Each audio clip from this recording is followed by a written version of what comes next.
Hello and welcome. I'm Carol Cavelli, and I'm a licensed therapist supporting the emotional health and wellness of women over 40. And today I am here with licensed therapist Drew Rabidoux. Drew Rabidoux is a therapist who specializes in working with women who are coping with a herpes diagnosis, who want to use their experience to get crystal clear on what they want in life and in love. Welcome, Drew. Thanks for having me, Carol. Drew and I know each other for a bit. She's a great colleague. She's a great friend. And so I'm happy to have her here to talk about something that's very, very important, especially to women over 40 who are getting back into the dating game and then end up contracting herpes, or they meet someone who they really like and that person discloses that they have herpes, and then it's how do they navigate this, how do they navigate a herpes diagnosis, telling people. We're going to talk about all that today. So Drew, tell me a little bit about your background as a Mhm. therapist and how you got into helping women with herpes. Sure. I have been in this field since I was 19 years old. I'm 49. So I started working with youth, and specifically with youth around sexual health. I worked with homeless youth, educating them about HIV and AIDS. Later on in my career, I went into AmeriCorps, the Peace Corps. And in the Peace Corps in the Dominican Republic, where I lived for 2 years, I worked with people who um, I originally started working with teens and letting them know about STDs, how you contract them, how you protect yourself. Mhm. But what I soon found was that people were coming to me to help people who were dying with AIDS and to get them treatment. So I have a lot of deep work in sexual health. I worked in AIDS care center, in a hospital for a while. So this has been ongoing, but I decided to specialize in herpes because when I was a freshman in college, I had a friend that all of a sudden had something happen to her. No one knew what it was. And her a friend of hers said, "Will you please come and see our friend?" So I went to see my friend, and it was like a funeral. The entire room was dark. My friend was crying. I didn't know what was wrong. Well, long story short, it turns out that she had contracted herpes with someone that she knew, had that she had had some sort of sexual relationship with, who hadn't disclosed to her. So that was sort of what I saw about herpes from the beginning. When I was working at AIDS Care Center, a lot of times we would let people know they were diagnosed with HIV and AIDS. I would see a reaction from that, but people could manage it with medications. It was fine for the most part, and sometimes they knew it was coming, or they, because they had had relationships with people who were positive. Mhm. But sometimes they would get a diagnosis of herpes, and the receiving of that diagnosis was much different. It was Yeah. shame. It was wanting to hide, not being able to talk to their friends about it, not being able to, figure out how they were going to date with herpes. But what Mhm. surprised me most about it is it's estimated that 80% of the population has some Right. sort of herpes. So there's two types of Mhm. herpes, right?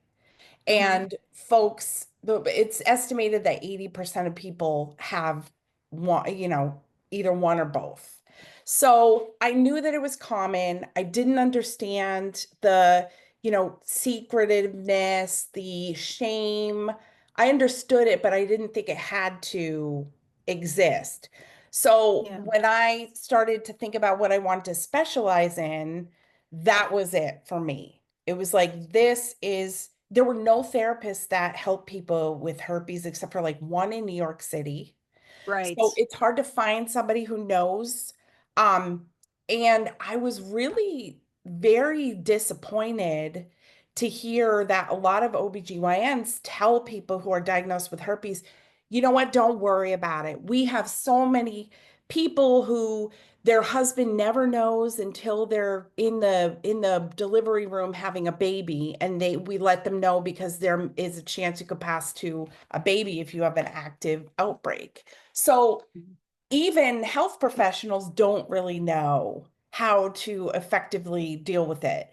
So that's why I just decided I was going to help people cope with a diagnosis and learn how to actually use it to be clear on Mhm. what they want and to be really, whenever I'm sure you see this all the time as a therapist, but when people have a difficult thing happen to them, they can either lay in bed for a few years and Mhm. be really depressed about it, which can sometimes happen with, depression and, other things that they can't control. And then there's also this opportunity to use it to your advantage in a way. Yeah. Yeah. Help it catapult you to the next level of being very clear and figuring out, Hmm. what to do, because herpes in the end only brings up things that existed previously anyway. Right. Right. And you mentioned a huge component, which is the shame, Yes. right? Because has been around for thousands of years, Mm-hmm. right? And but although I remember, you know, growing up in the 80s, that there was a time period where I don't know, all kinds of comedians were hammering away Yeah. at herpes. Do you Mm-hmm. remember that? It was like Mm-hmm. it The herp. really reinforced the shame Mm-hmm. that people carry. And unfortunately, because of the shame, I found that a lot of people aren't educated, not just like Mm-hmm. regular people. I mean, like a lot of therapists, Yes.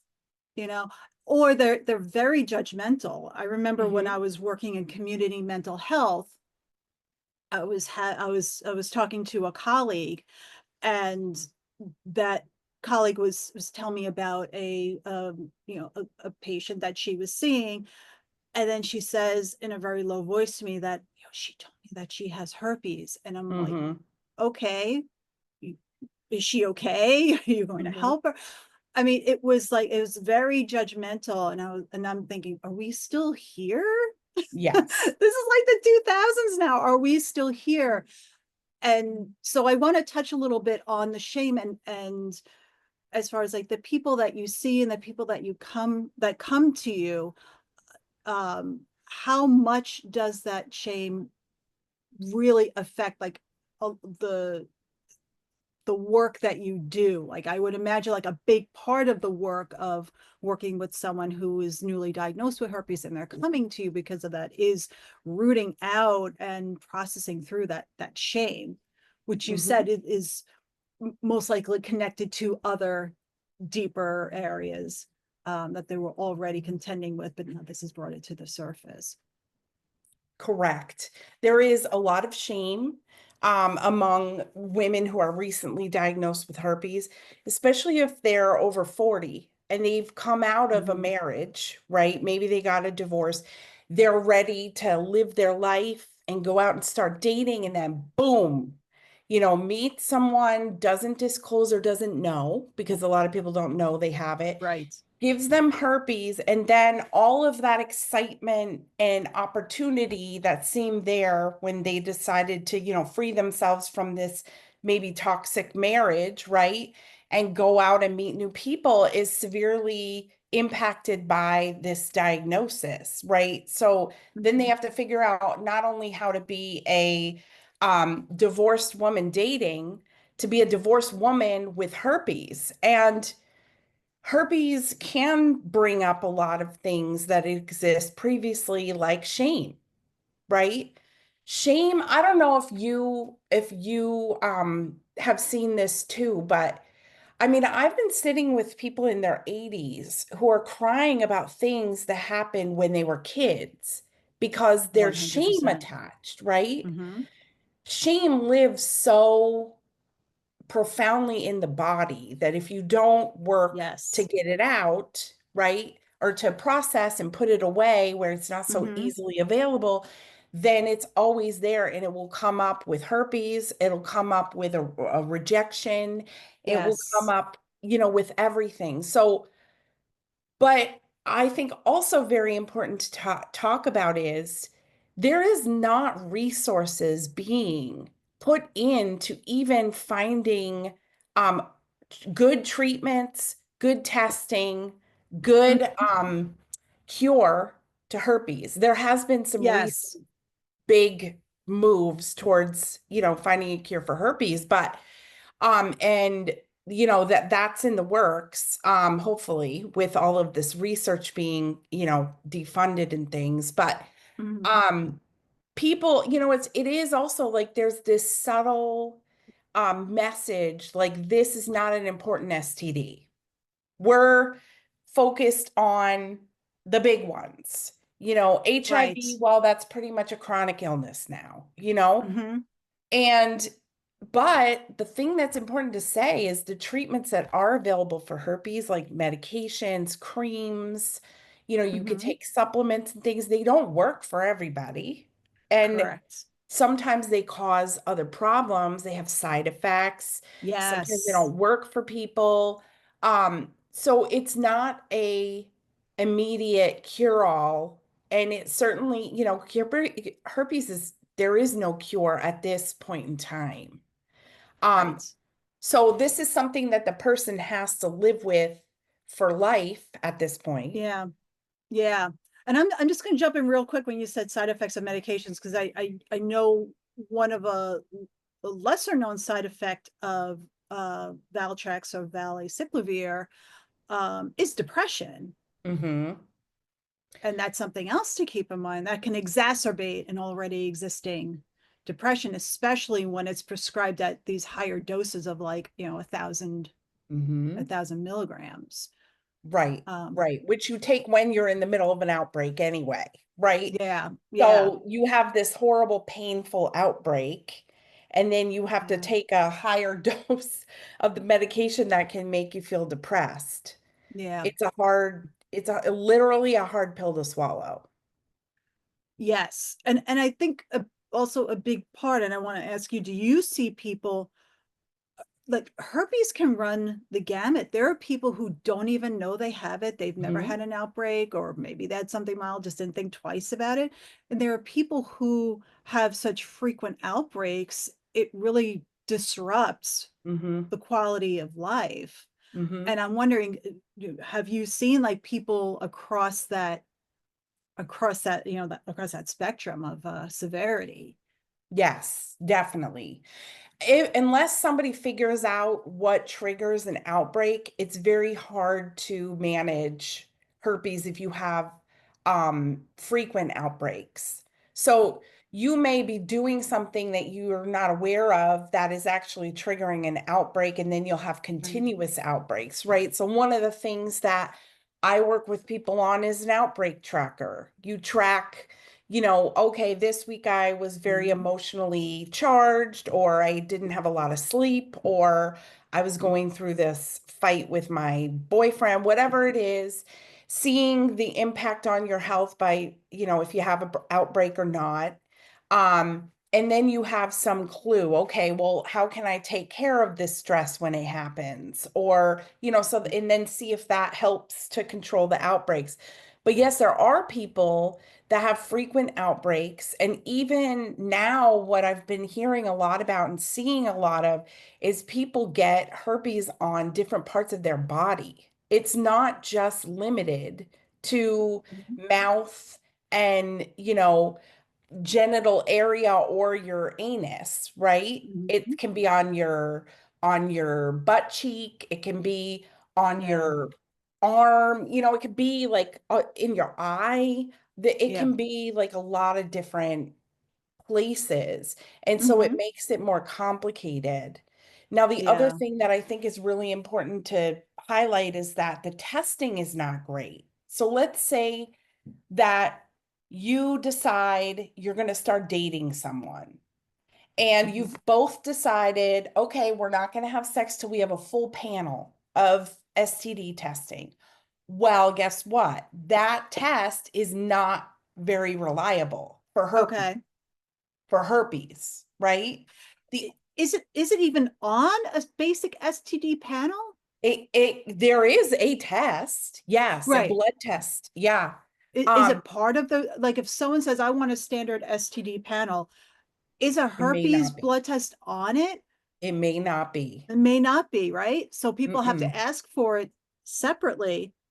Yeah. So they're doing their diligence. They're asking for the herpes test and everything else. But what they're not notified about is that there's a lot of false positives, false negatives, and that Right. the results that come out, you think, woo, we can, have sex and it can be unprotected if we want because we don't have anything.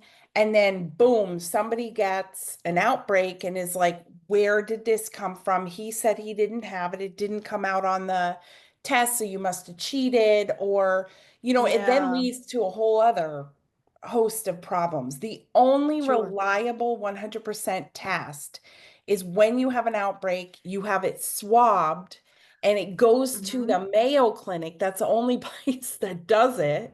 Oh, wow. Yeah, so the testing is not great. And so people Wow. think they're, being responsible, and they are, by asking for a test, but sometimes that Yeah, test is not accurate. right. Wow.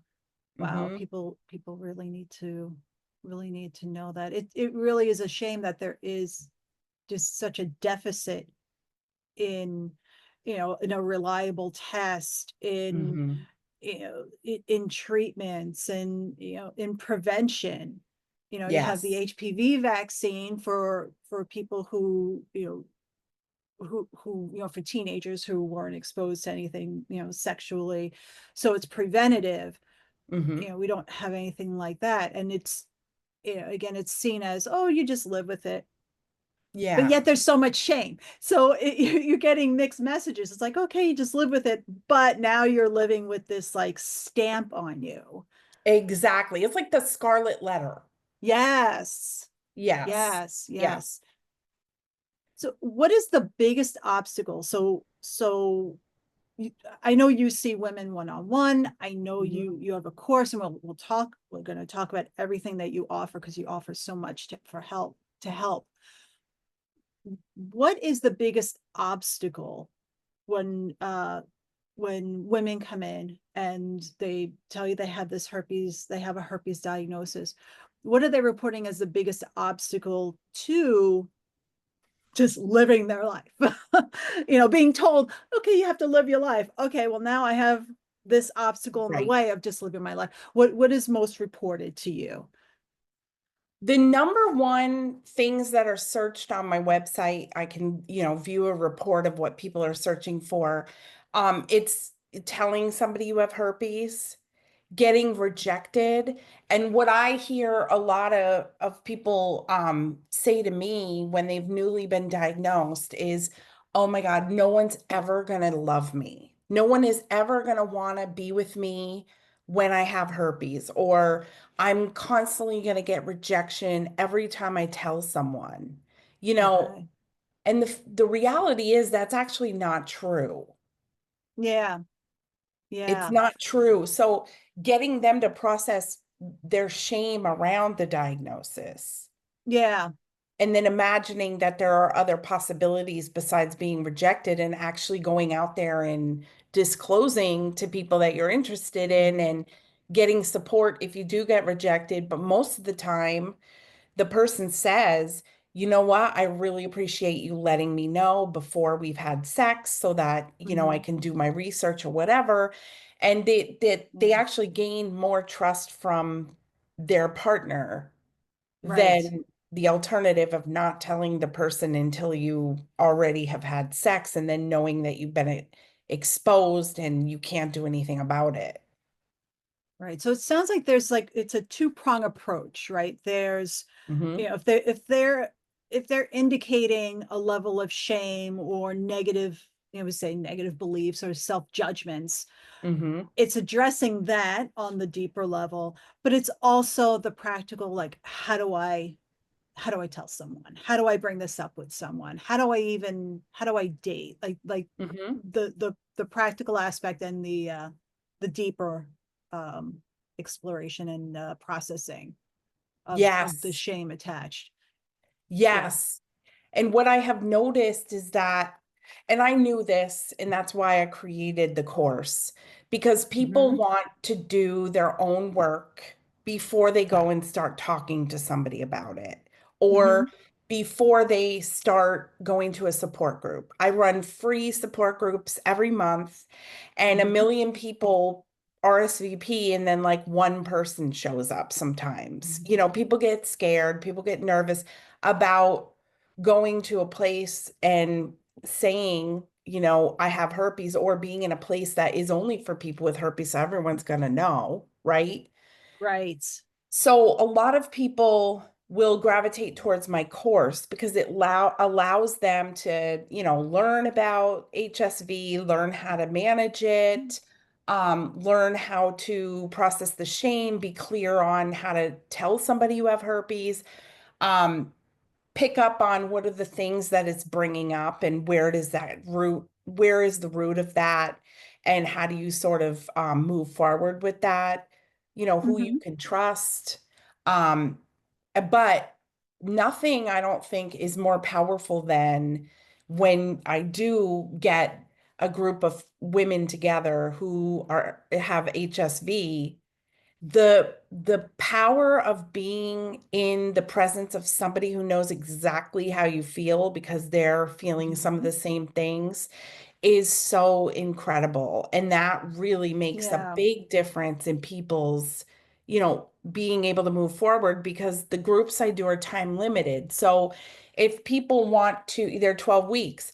So if they want to exchange information at the end, right? Then they have Mm-hmm. somebody they can call up. Oh my God, I'm dating so and so, and I Yeah. need to disclose, you know, I need a pep talk or whatever it is, right? Mm-hmm. And that person knows exactly, because people don't want to talk to their friends. They're scared to talk to Yeah. their friends who don't have herpes Mm-hmm.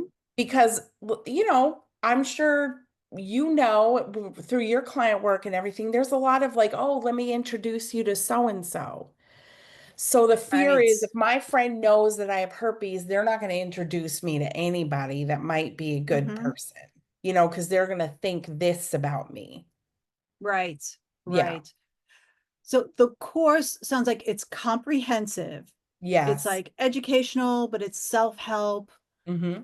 And then I would imagine that someone would look to the course first Mm-hmm.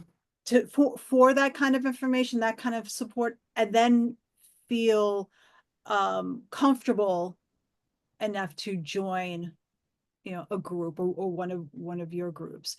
Your Mm-hmm. groups are all women. You said they're 12 Yes. weeks, all Yes. women, Yes. all ages.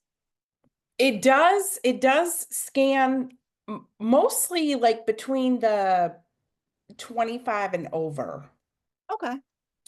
Um, Okay. but I have been getting a lot of older women, like a lot of you know, in their 40s or very late 30s, who have just gotten out of a Mhm. divorce and then are Okay. dating, get Yeah. herpes, and then they don't know what to do. So yeah, the course is actually like over 3 hours of video. Um, Okay. there's different modules, and each module addresses a specific part of herpes, like, you know, just learning about the ins and outs of herpes, what it is, how you can get it, how you give it to someone else, how to manage your outbreaks. Then there's, okay, what is it bringing up for you? Let's like do Mhm. an assessment of what issues are coming up. Is there shame? Is there feeling like you're not going to be loved, you're unlovable, whatever it is, you pick the wrong people to be in a relationship with, maybe, Mhm. or, Right. you know, and sort of like assessing to get all the problems that herpes is bringing out on the table. and there's Right. worksheets for everything, Hmm. to like get it down on paper and to figure it out. Then the following module is actually addressing those problems and Okay. thinking about how to, how do I move forward knowing all of this that I know now?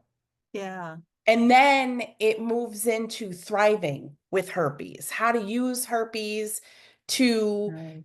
choose who you want to date. What are mistakes you've made in the past, which you did in module 2, and how can Mhm. you not do that again? Or how can you know that that's what you're doing, sort of thing. Right. Right. Um, and that through that process, through those steps, you sort of have like a roadmap of how you're going to move forward. And I feel like if you have a roadmap, you are much clearer about where you're going, of course. Yeah. Yeah. Absolutely. Now, does the course also address, you know, that that big roadblock of disclosing? Yes, it does. Okay. Yes. And I also, because so many people ask about that only and don't need some of the other stuff, Mhm. I'm about to release a mini course on how to tell Okay. someone you have herpes. That has scripts. It has, Nice. some uh, different approaches to disclosing you have herpes, why it's important, when, to who, Mhm. all of those things, and sort of gives you an idea about how to do that with a little bit more, backup.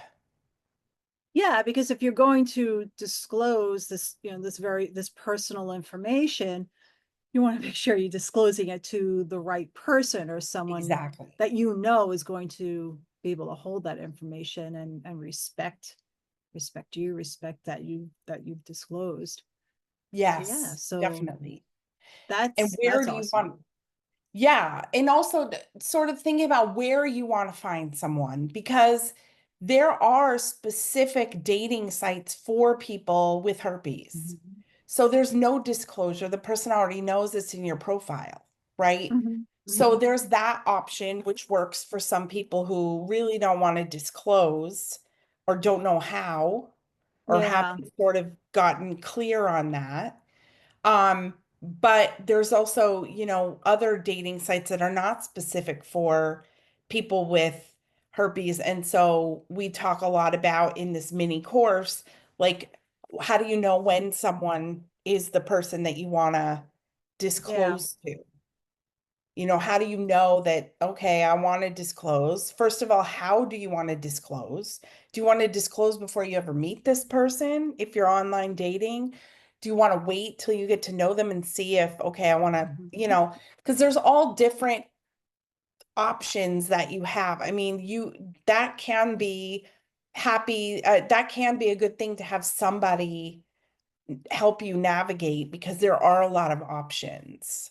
Yeah, yeah, yeah, definitely. Um, and then for more support, um, you also offer one-on-one I do, yeah. So sessions. for folks that are in the states that I'm licensed in, which is New York, Connecticut, Texas, and Wisconsin, um, yes, New York, Connecticut, Texas, and Wisconsin. I have to remember. In those 4 states, I can see people for therapy. So that means I can use modalities, therapeutic modalities. If we have to do EMDR to process some trauma, we can do that because you're in the state where I'm licensed. However, if you are in a place that's not one of those states, which happens often because there's not enough therapists for people all over the world. I even get, Yeah, people from the UK that are looking for help, Australia, all of these different places that are not within the states I'm licensed or even the country I'm licensed. So with those folks, I can do more targeted support.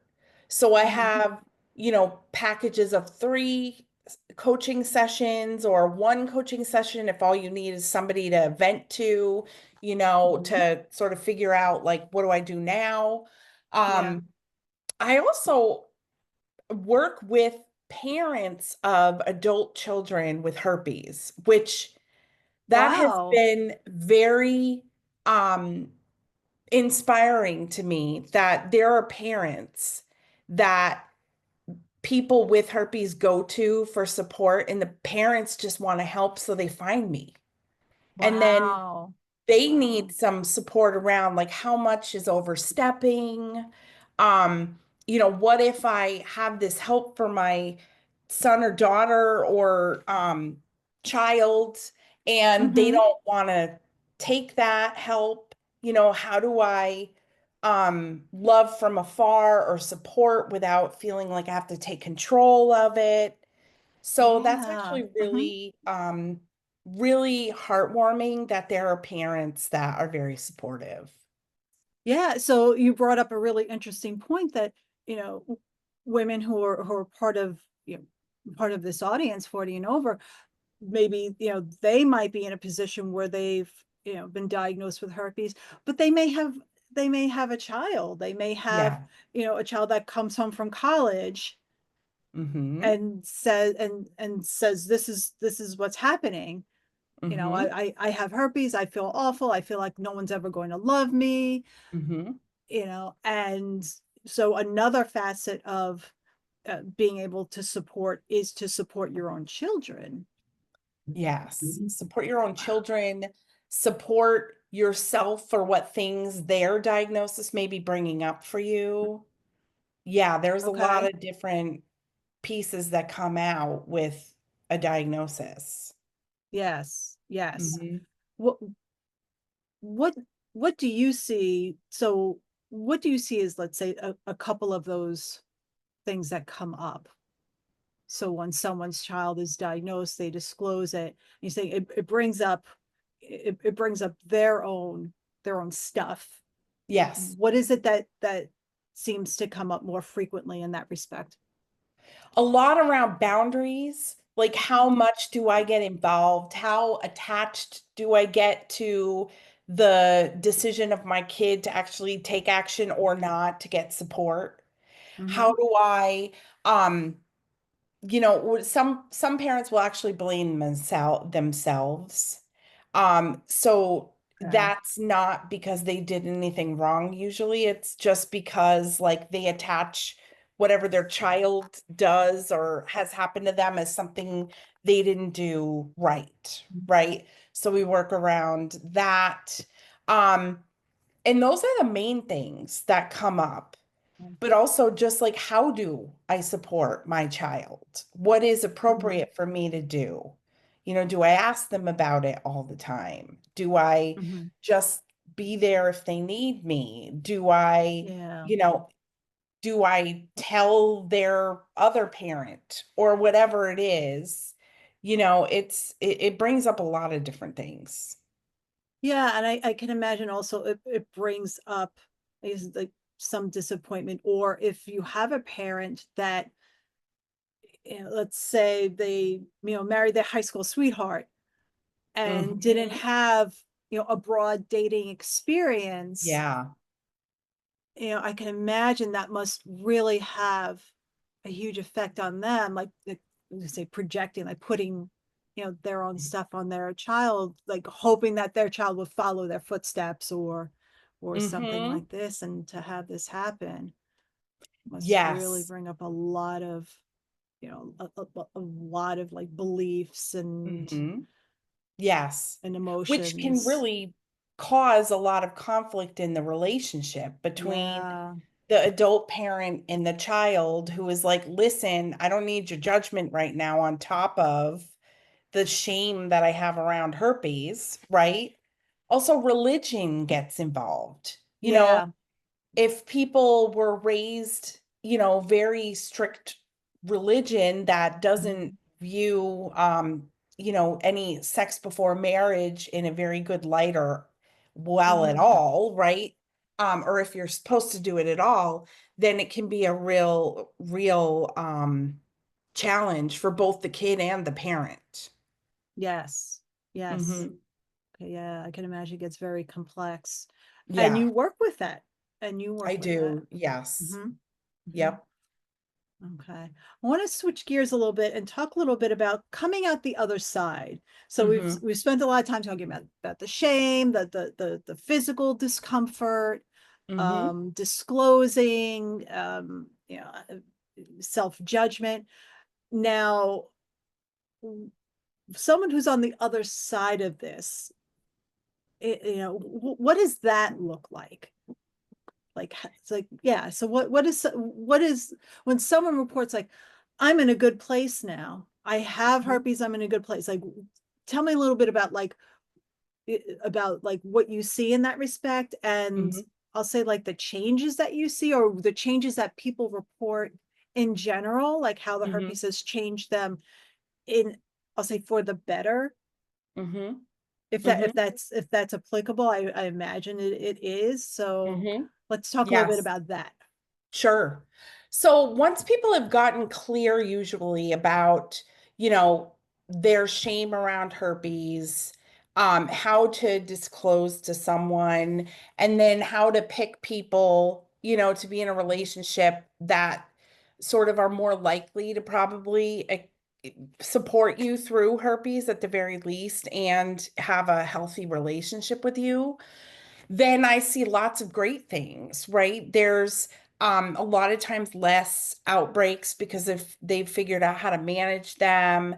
There's comfort in being very clear on how to let someone know that you have herpes, being okay with whatever response it is that person Mhm. gives you.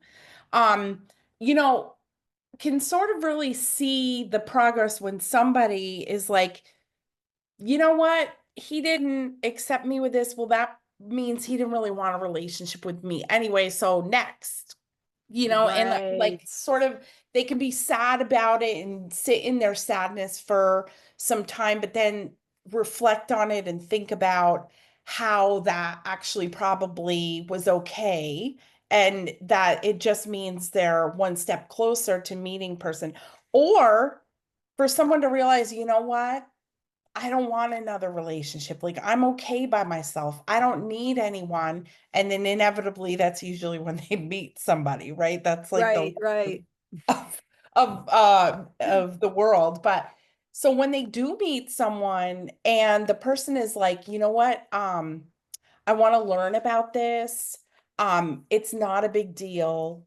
I hear a lot of people get the response, you know what? So many people have herpes, or Yeah, my cousin has herpes, and you know what? It's really not a big deal. Or I talked to my doctor about it, and the doctor said, like, so many people have this, and you mhm, disclosed to me, which means that I can trust you, so yeah, you being trustworthy is enough for me to want to continue.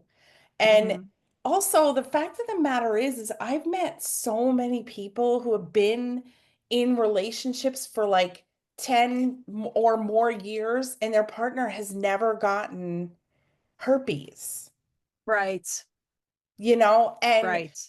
so if people learn really well how to manage and when they shouldn't have sexual contact with someone and Mm, when they might, be safer to have sexual contact, it's much yeah, easier to not pass it on. Like people get to know their bodies, they know, and that's a success story too, is people getting to know their bodies well enough to know when an outbreak is coming. right, right. So what I'm hearing is that there's a level of self-acceptance, and Mhm. in the depths of that self-acceptance is kind of processing that shame.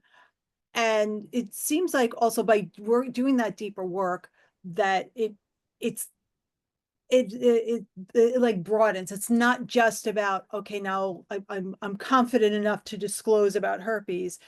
It's, I'm more confident in my own skin now Yes. as a person, because I've dealt with shame that got brought up through this, but really was already sitting there. Mm-hmm. So there's a general increase in confidence, and Mm-hmm. it's disconnecting the emotional from, I'll say, like the logical. So it's taking like an emotional like, attachment or worth away from the herpes. That like it's like the herpes is what it is. Mm-hmm. We're not attaching any kind of emotions to it, any kind of emotional judgment to it. It's just this is the fact, this is how it affects me, and I'm going to do what's right and right for me and disclose. Some people don't disclose, but I'm going to do what's right for me because I want a healthy relationship. So I'm going to disclose.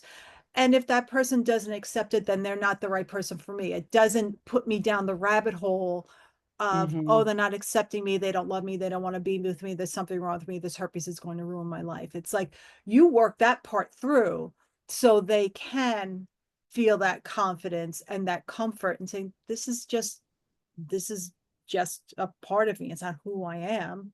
It's just something that's there Exactly. and something that, we'd have to deal with. Exactly. They learn that, listen, herpes is a part of what comes with me. And either you take it or leave it, Yeah. and if you leave it, then I move forward. And you're not, because of your rejection, is not going to make me feel bad about having herpes. I've already done that work. Yeah. Yeah. It doesn't define who I am as a person. It's a part of No, me, but it doesn't define who I am. I'm still the same person at my core. exactly. And a lot of times better. Yeah. I do believe that working through a diagnosis like herpes actually turns you into a better version of yourself. Yeah. A more, Mhm. I agree because you are addressing those Mhm. core beliefs that were already there. Those Exactly. core negative beliefs, I'm not worthy, I'm not lovable, I'm defective. You're addressing those judgments. So by processing those judgments through and kind of shifting them into the background, Hmm. where they're not popping up, they're not a layer over who you are, Yes. as a person, then you can really, it's like your authentic self comes Hmm. up, like who you are as a person. It's not, there's nothing in the way of it. Right. So you can Exactly. show that. Yeah, Yeah. absolutely. So When it's I doing think that about the work. people I work with, and I think of a vision, which I sometimes do to try to help me, stay connected to the work, right? When I picture a vision of who I work with, what I see is a woman on top of a bunch of rubble. Like, this is all the things that she's been through. And Yeah. then she is at the top feeling a sense of triumph for being able to overcome all of those things. And that's Yes. really who the people I work with become time and time again. It can really help you feel a sense of accomplishment of, sort of like really triumphing over all of those obstacles and Hmm. coming out on the other side. Right. And let's face it, we all have our piles of rubble. It's just Yes. what do we do with it? And a Hmm. herpes diagnosis is just part of that pile. But Yes. yeah, being able to stand on top of that, being able to, you say, I'm more than just all this Hmm. stuff, Hmm. all this Yes. rubble, all this crap. I'm more than this. Yes. And I Yes, and I exactly. see that. It's about them seeing that in themselves. Yes. I had someone that I did an interview with before say to me, so basically, you could take out the word herpes and like put this in any kind of difficulty.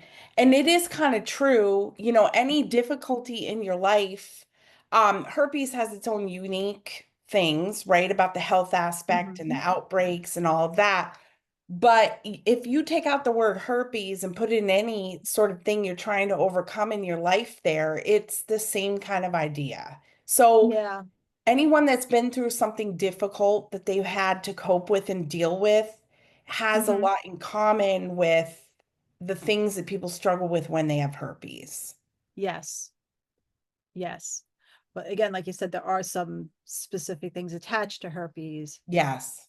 but yes, in general, absolutely, you can substitute that in. Because if you have a challenge and then you're doing the emotional work that is, that's coming up because of that challenge or stemming from that challenge, then you will heal, Mm-hmm. emotionally. You will be Mm-hmm. on that pile of rubble. Definitely. Yeah, Yes. yeah. Wow. What a great place to leave off. I mean, we went from, diagnosis, the problems with testing, disclosing, Mm-hmm. shame, looking at helping yourself if you have a herpes diagnosis, helping a loved one who has herpes, who comes to you with a herpes diagnosis.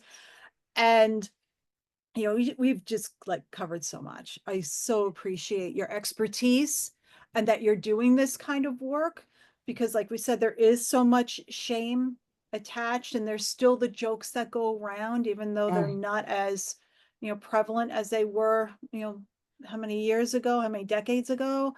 Mm-hmm. But, doing this kind of work is just really amazing, and you have so much to offer.